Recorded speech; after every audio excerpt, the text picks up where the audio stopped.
So I thought we'd go for a drive today.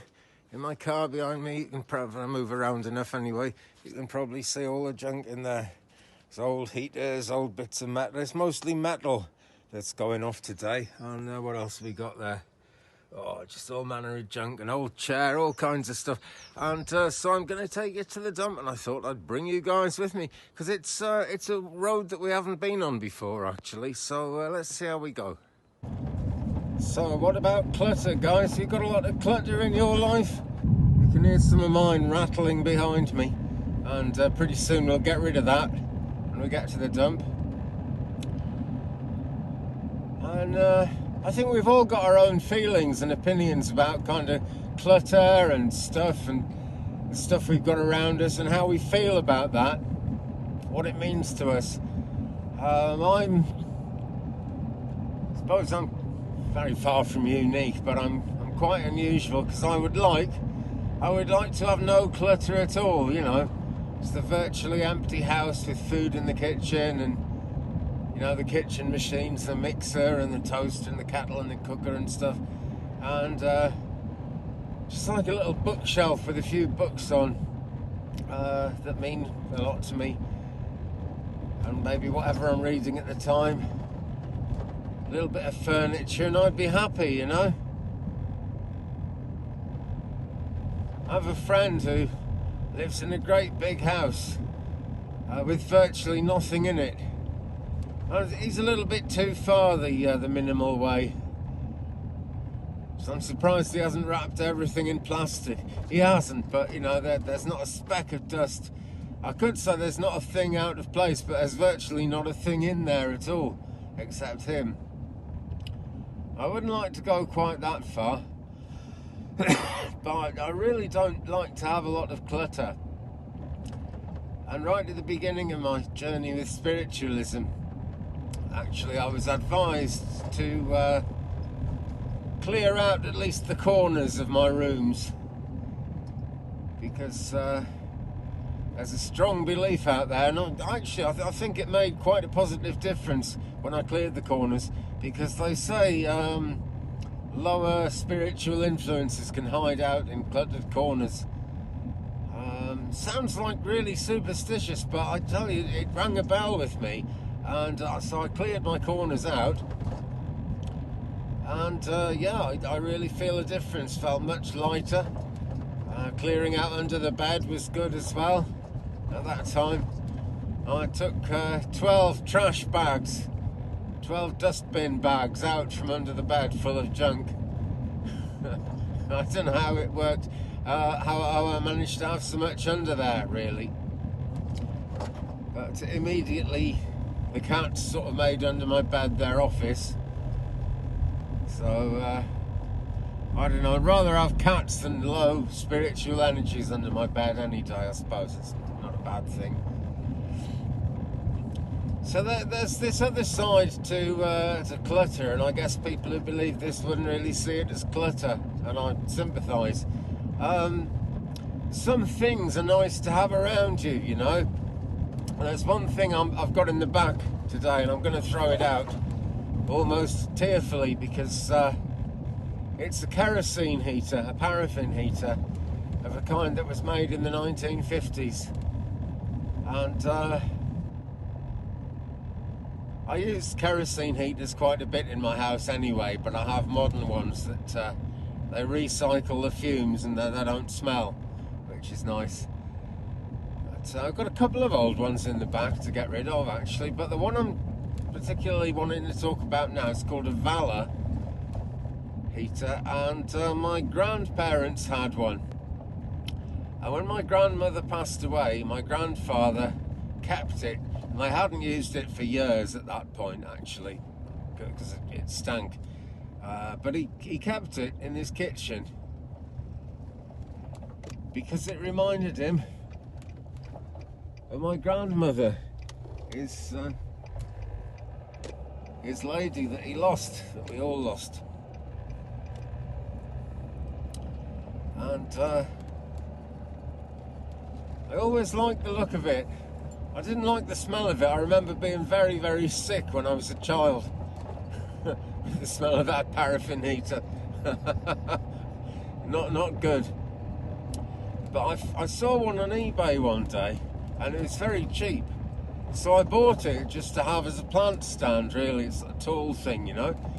And I was going to have it as a plant stand. And because I live in a very old house, the windows are small, and there isn't really enough light for house plants to grow, so I never got round to putting a plant on it, excuse me. And it just stood there for years. And it does actually work, but the last time I had it going was in December, when the weather was getting really cold. And I lit it up and just opened the window and put up with the smell for a while, and I went out into the kitchen, and when I came back, the whole thing was a ball of flames from about halfway up it. So I put it out, and I thought, I've had this thing standing around the house for so long, it's not the cleanest looking thing, it's a bit rusty, and you know, it was nice really to see it, just because it reminds me of my grandmother. But I'm sure she's never far away in spirit, you know. We were very close, and I'm sure she's still not far away at all. So the time has come to get rid of it. No longer tripping over it when I try and walk around the house. And I'm sort of going to miss it, but I'm not going to miss just the fact that I've got this massive object that's no use, you know. And there's another kerosene heater that I bought just because I like the look of them. It's got a real 1950s look, and that's in the back as well. It's called a Rippin' Giles, which I think were a very British make. I don't think you'd know them in the States, but if you're British, you've probably heard of them or at least seen them. And it's very space age looking, considering it's from the 1950s.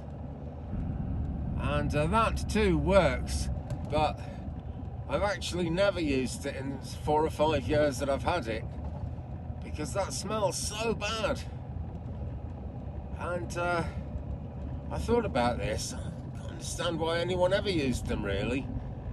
But actually, if you burn coal on a fire, you get quite a smell coming off that, which is quite similar to the smell you get from this paraffin heater as the kerosene lights up. And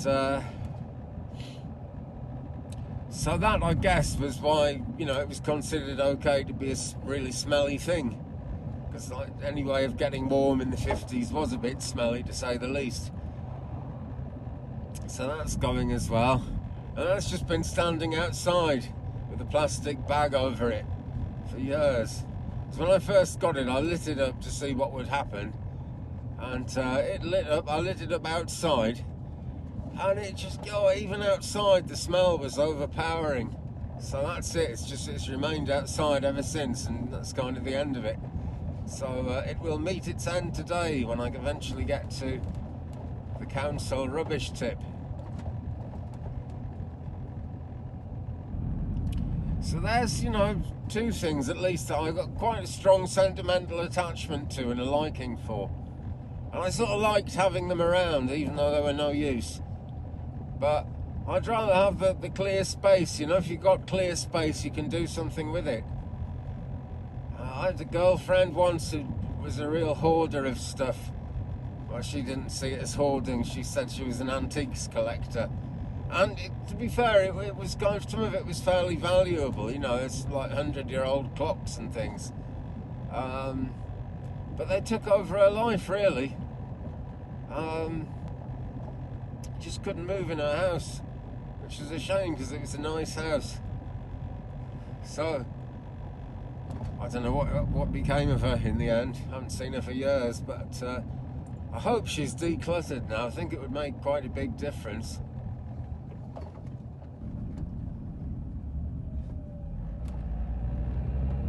So what do? You know, do you keep all this stuff because of the sentimental value, or do you let it go?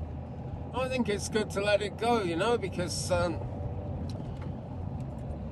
if it's sentimental value and it reminds you of people and it reminds you of a happy time in the past, that's sort of great. But if it's crowding you in and cluttering you up in like today's real world that you live in, much less good, really. Much less good.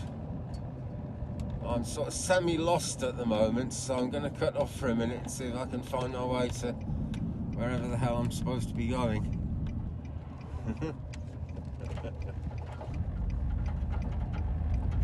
Back in the tick.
So that's freed me up of my junk now. I've just dropped it off. It's gone, got a nice empty back of the car. And there was somebody there who wanted the paraffin heater, so that's great. That's gonna be someone's greenhouse heater now. I warned him about the fireball effect, but he reckons he can fix that, so good luck to him.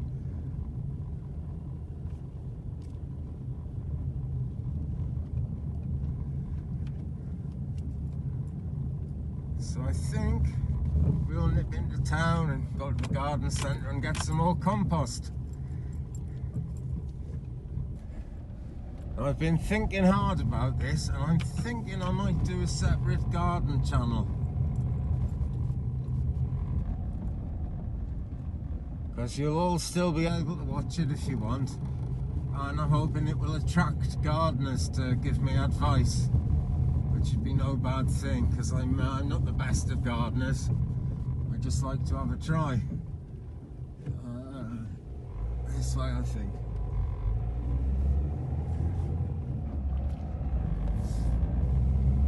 I reckon I'm going to get some great potatoes this year. I've been looking a lot of things up. I always get potatoes actually, but I think I'm going to get loads and loads of nice big ones this year. But hey, I'll save that for the garden channel. So there's a ton of junk gone, and I got some more compost and stuff from the garden centre, because I'm going to need loads of that. But yeah, I'll make the gardening videos a separate channel and just see how we get on with that for a while. Not sure what I'm going to call the channel yet actually. I will keep you posted, I promise. But yeah, decluttering. I feel better already, actually. I was a bit sad to get rid of that one kerosene heater that looked like the one that belonged to my grandmother. But someone at the recycling place actually wanted it and took it and put it in his car. I told him, you know, about the fireball. He knows what to do about that, so that is reasonably cool. And I feel, you know, I just feel happy to be decluttered, really. So let's head on back to the ranch and see where we go from there. Now we come to the big Freaky Friday read. Haven't done a Freaky Friday read for a while, but hell, let's do one. The Halloween Tarot. There it is. Halloween in February. Why not? If you've seen BoJack Horseman, you will know, my friends, the value of Halloween in February. So let's open it up and see what we get. Halloween deck. Halloween deck. Give me 5 cards. Blooming heck. Couldn't really think of anything else to say that rhymed. Okay. Let's peel off 5 from the top and see what we have. Okay, 1, 2, 3, 4, 5. Let's fan them out so you can see. Okay. And let's do a thumbnail as well, just to kind of register my surprise. Think that's going to work? Okay, I think I finally got a thumbnail there in the end. All right, so here we go. We'll go through them this way, which in my world is left to right. Who knows what the camera will do when it starts flipping itself around and stuff. So we're going to go 1, 2, 3, 4 and 5. So you can pick a card. You can pick 4 cards, 3 cards, 2 cards, or all 5 cards. Lots of possibilities there. Let your inner psychic get to grips with it. So, without further ado, card number 1, what have we got? It's number 16 in the Major Arcana, and it is the Tower of Destruction. Well, you hardly need me to tell you what the Tower of Destruction means. This is the Halloween deck, which has its own twist on the tarot, but the Major Arcana is always what it is. And we can see the crown has been blown off the building there. There are bats flying around everywhere, and everything's gone pretty crazy, kind of a haunted house image thing going on there. And this is worth thinking about, you know, what I was talking about earlier. Excuse this mark, by the way, I spilt something. One of those days and I don't have a clean hoodie. And it's freezing here, so there's got to be a hoodie involved. Right, So yeah, you know that when we get the Tower of Destruction, when things change, our spirit guides are very much on the case. You know, we go through these big bang moments because we need to, because we need something to take us forward, something to move the game on from where it is, and to get us out of a difficult situation quite often. And it seems then that we've been thrown into an even more difficult situation, but it's only by shaking the tree that you can get the fruit to fall off. Really it is. And the better job you make of catching that fruit, of running with whatever life throws at you, then the better outcome you're going to have. So that's number one, the Tower. Number two, Major Arcana again. Only 3 cards on. This time it's number 19, and it is the Sun. And again, you know, actually, even if you don't know anything about the Tower, just the fact that it's the Sun card and all the skulls are... Where's the camera there? And all the skulls are smiling and looking cheerful. And even the cat kind of looks inquisitive, does the cat, but it looks a happy cat. Much happiness here, sunflowers, and you know, something new is starting, something positive is going to happen. And after we've had the Tower of Destruction, well, that's no surprise really, because like I say, we go through these things because we have to be moving on to the next phase, whatever that is. So sunflowers, we've even got these kind of potato things hanging down. I must look in the book and find out what they are actually. But we've got these sort of potato things hanging down in the corner. So that is card number 2. So if you picked all 5, we've got a pretty good story coming together at this point, have we not? So what, my friends, is card number 3? This is the question. Well, question no more. Here it is. It's the Knight of Bats. Now, the suit of bats in the Halloween Tarot is the air signs, obviously, because the bats fly through the air. And it is the suit of swords, the suit of big decisions, of thinking things through, having a lot to kind of concern us. And this card, which is the middle card and therefore the heart of the matter, if you picked all 5, is about fighting a battle of wits, really. You know, it's more a battle of wits than a battle of fighting as we normally think about it. It's a mental battle, you know, something's going on. So there's much to think about. Now, we've just had the Sun card, so we know that there's a positive light shining on this, but at the same time, when something new comes up, it takes us back into the long, dark night of the soul very often, doesn't it? To make us kind of think through what's going on and what's going to be happening. We've got the cat there, just kind of looking on, rather bemused, the way cats do. Oh, cats, cats. I haven't been getting much sleep lately because with it being winter, Tinkerbell, well, both the cats like to sleep in my bedroom where it's warm. And Tinkerbell hides under the bed, so I can't find her and I can't get her out. She's sort of got her office under there.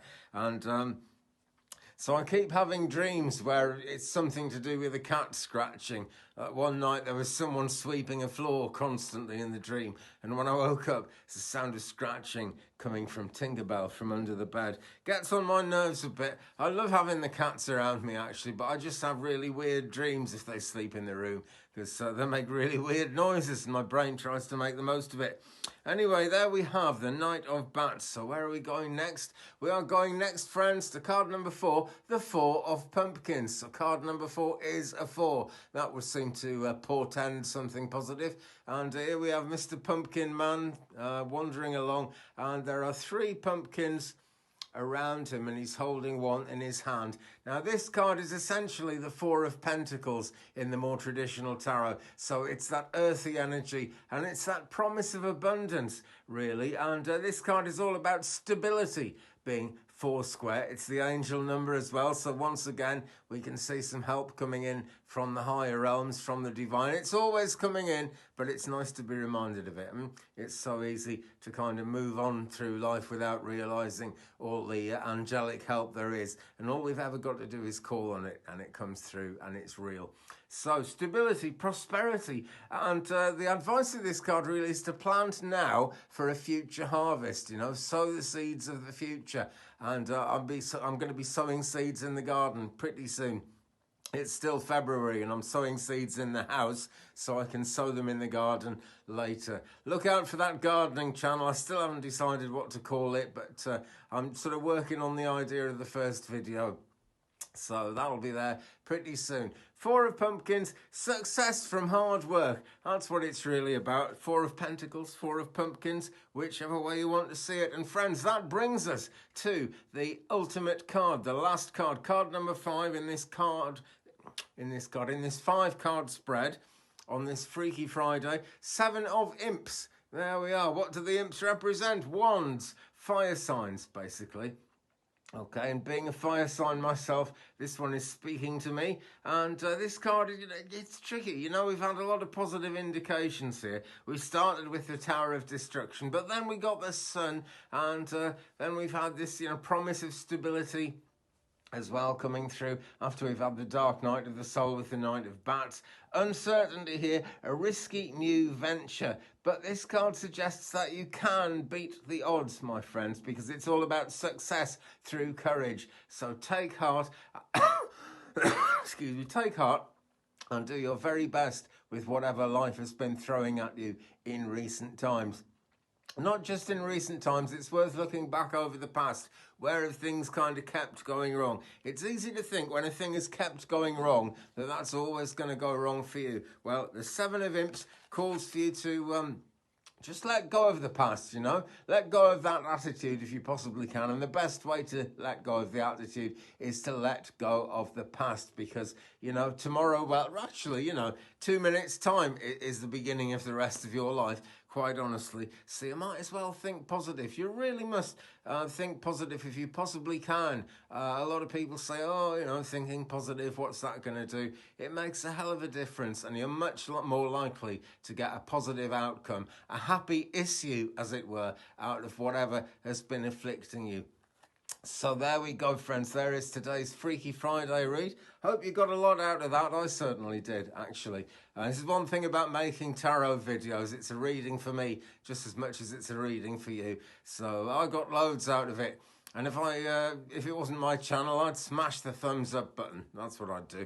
And I'd hit subscribe as well, because there are going to be more videos coming. I've had a long time of not making videos, and I've kind of made peace with the YouTube algorithm by just deciding not to care about it, as I said in my last video. So there we go. Ever onwards and upwards. It's the only way. Let's keep it real. Let's keep it on the Merlin's Mountain channel. A lot of people would say that's pretty unreal, really, because it's all about magic and it's all about kind of the ancient character of Merlin. But Merlin reincarnates. This is the thing. Merlin is reincarnated many, many times. If you're into oracle cards, you'll no doubt be aware of Saint Germain, the Count of Saint Germain. And Saint Germain is a place in France rather than a Christian saint, Saint Germain reincarnates and is actually a reincarnation of Merlin. So from those ancient times to these modern times and way on into the future, Merlin is absolutely for real. Those of us who are into these mystical things get the benefit of understanding that, and that is an absolute joy. And actually it's a birthright, but it's a birthright that very few people ever tap into and tune into.